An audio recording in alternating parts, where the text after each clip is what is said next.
நீங்க எனக்கு பதில் சொல்ல கடமைப்பட்டிருக்கீங்க. இல்லை என்பதை நான் அறுதியிட்டு கூறிவிட்டேன். எனக்கு பதில் சொல்ல நீங்க கடமைப்பட்டிருக்கிறீர்கள்.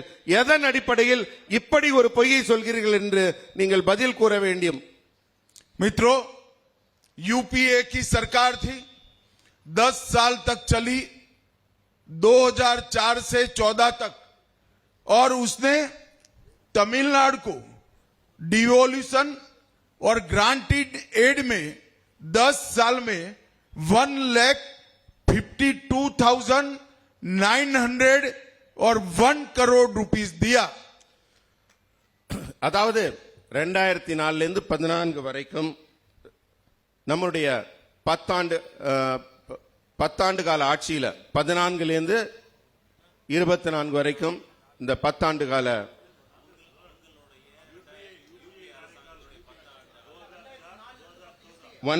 नहीं यूपीए सरकार, आप लिखिए जरा.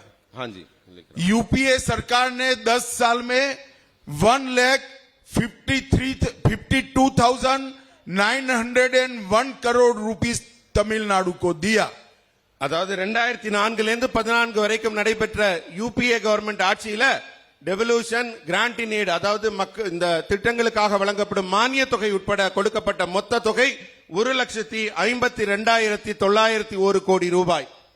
और मोदी सरकार ने 2014 से 24 10 साल में 1,52,000 की कंपैरिजन में 5,08,337,000 करोड़ रुपीस दिया. மோடி அவர்களின் ஆட்சி 2014 இருந்து 24 வரை நடைபெற்ற போது இதே போல திட்டங்களுக்கான தொகையும் மானிய தொகையும் சேர்த்து வழங்கப்பட்ட தொகை நீங்க 1,52,000 கம்பேர் பண்ணி பாத்தீங்கன்னா 5,01,337 கோடி ரூபாய், 5 மடங்கு கிட்டத்தட்ட அதிகமாக தரப்பட்டிருக்கிறது. यूपीए ने 10 साल में 1,52,000 करोड़ और मोदी जी ने 10 साल में 5,08,000 करोड़ रुपीस तमिलनाडु को दिया है. யூபிஏ அரசு கொடுத்தது 1,52,000 சில்லற கோடி. ஆனா மோடி அவர்கள் கொடுத்தது 5,08,337 கோடி. और इसके अलावे 1,43,000 करोड़ इंफ्रास्ट्रक्चर डेवलपमेंट के लिए अलग से दिया है. இது மட்டும் இல்லாமல் 5 லட்சம் கோடிகள் இல்லாமல் கட்டுமான பணிகளுக்காக 1,43,000 கோடி வழங்கப்பட்டுள்ளது. और स्टालिन साहब, आप तमिलनाडु की जनता को कह रहे हैं कि मोदी सरकार अन्याय कर रही है. अन्याय तो तब होता था जब आप यूपीए सरकार में हिस्सेदार थे, आपके मंत्री वहां थे, तब तमिलनाडु को अन्याय हुआ है. ஸ்டாலின் அவர்களே, நீங்க மக்களிடம் பொய் சொல்லுகிறீர்கள். மோடி அரசு எங்களுக்கு நிதியை தரவில்லை என்று நீங்கள் ஒரு பச்சை பொய்யை சொல்கிறீர்கள். உங்களிடம் நான் தெரிவித்துக் கொள்வது என்னவென்றால், எந்த யூபிஏ அரசுல நீங்க ஆட்சியில இருந்தீங்க இல்லையா, கூட்டணி ஆட்சியில, அப்பதான் நீங்க தமிழ் மக்களுக்கு உண்மையான துரோகத்தை செய்திருக்கிறீர்கள். इसके अलावे 2,000 करोड़ का मदुरई एम्स, 6,400 करोड़ मत्स्य पालन के लिए, कृषि संबंधी फंड, आपदा प्रबंधन डिजास्टर मैनेजमेंट का फंड, पेट्रोलियम और नेचुरल गैस संबंधी 9,000 करोड़ और कई सारे स्मार्ट सिटी और मेट्रो का पैसा नरेंद्र मोदी सरकार ने दिया है. எய்ம்ஸுக்காக 2,000 கோடி ரூபாய், மீன்வளத்துறை பராமரிப்பதற்காக 6,000 கோடி ரூபாய், 6,000. இது இல்லாம இந்த மாதிரி டிசாஸ்டர் மேனேஜ்மெண்ட் பேரிடர் பாதுகாப்பு நிதிக்காகவும், இன்னும் சொல்ல போனால் பல்வேறு மத்திய அரசின் நலத்திட்டங்களுக்காக ஏராளமான தொகைகள் தமிழகத்திற்காக ஒதுக்கப்பட்டிருக்கிறது.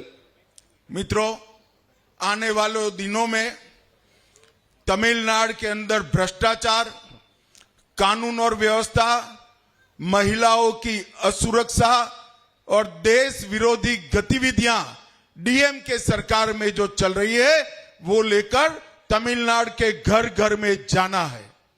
நீங்கள் எல்லாம் இந்த திமுக ஆட்சியின் அவலங்களை எல்லாம் மக்கள்கிட்ட எடுத்துட்டு போங்க. அவங்க ஆட்சியில் நடக்கிற அவலங்கள், ஊழல்கள், பெண்களுக்கு பாதுகாப்பு இன்மை, இந்த மாதிரியான விஷயங்களை தமிழ்நாட்டில் இருக்கிற ஒவ்வொரு வீடுகளுக்கும் நம்முடைய தொண்டர்கள் கொண்டு செல்ல வேண்டும். और मोदी जी ने जो लाखों करोड़ों रुपए का डेवलपमेंट के लिए फंड तमिलनाडु की जनता के लिए दिया है। तमिल गौरव के लिए, तमिल भाषा के लिए और तमिल संस्कृति के लिए जो काम किया है वो लेकर हर घर में जाकर जनता के साथ संवाद करना है। தமிழ் மக்களுக்காகவும் தமிழ்நாட்டின் வளத்திற்காகவும் லட்சக்கணக்கான கோடிகளை பல்வேறு திட்டங்களுக்கு ஒதுக்கி தமிழ் மொழி, தமிழ் கலாச்சாரம், தமிழ் பண்பாடு இதற்காக பாடுபட்டுக் கொண்டிருக்கும் நமது மாண்புமிகு பாரத பிரதமர் திரு நரேந்திர மோடி அவர்களை நீங்கள் ஒவ்வொரு வீட்டிலையும் கொண்டு போய் நீங்க இந்த எல்லா திட்டங்களையும் அவர்களுக்கு எடுத்துச் சொல்ல வேண்டும். செய்திகளை உடனுக்குடன் தெரிந்து கொள்ள உடனே சப்ஸ்கிரைப் பண்ணுங்க.